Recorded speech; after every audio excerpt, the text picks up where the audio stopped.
মধ্যপ্রাচ্যের উত্তেজনার নতুন মাত্রা যোগ পেয়েছে যুক্তরাষ্ট্রের কঠোর পদক্ষেপে। পাকিস্তানে ইরানের সঙ্গে প্রথম দফার আলোচনা ফলপ্রসূ না হওয়ায় আরব সাগরে নৌ অবরোধ শুরু করেছে ওয়াশিংটন। তবে সেই অবরোধ অমান্য করে সম্প্রতি চীনের মালিকানাধীন একটি তেলবাহী ট্যাংকার হরমুজ প্রণালী অতিক্রম করায় পরিস্থিতি আরও জটিল হয়ে উঠেছে।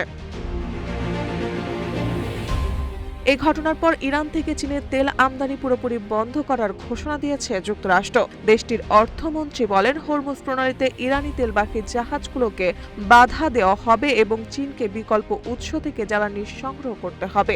একই সঙ্গে বেইজিংকে ভারসাম্যহীন বৈশ্বিক অংশীদার আখ্যা দিয়ে তেল মজুদের মাধ্যমে বাজার অস্থির করার অভিযোগ তোলেন তিনি।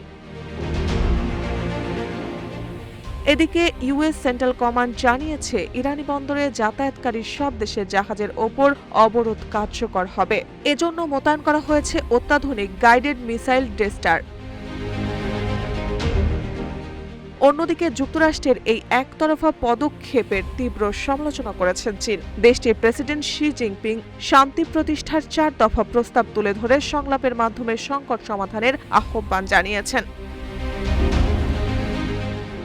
বিশ্লেষকদের মতে এই টানাপোড়েন শুধু কূটনীতিতেই সীমাবদ্ধ নয়, এটি বৈশ্বিক জ্বালানি বাজার ও অর্থনীতিতেও বড় প্রভাব ফেলতে পারে। তাছাড়া দুই দেশের মধ্যে উত্তেজনা বাড়ার আশঙ্কা করেছেন অনেকে।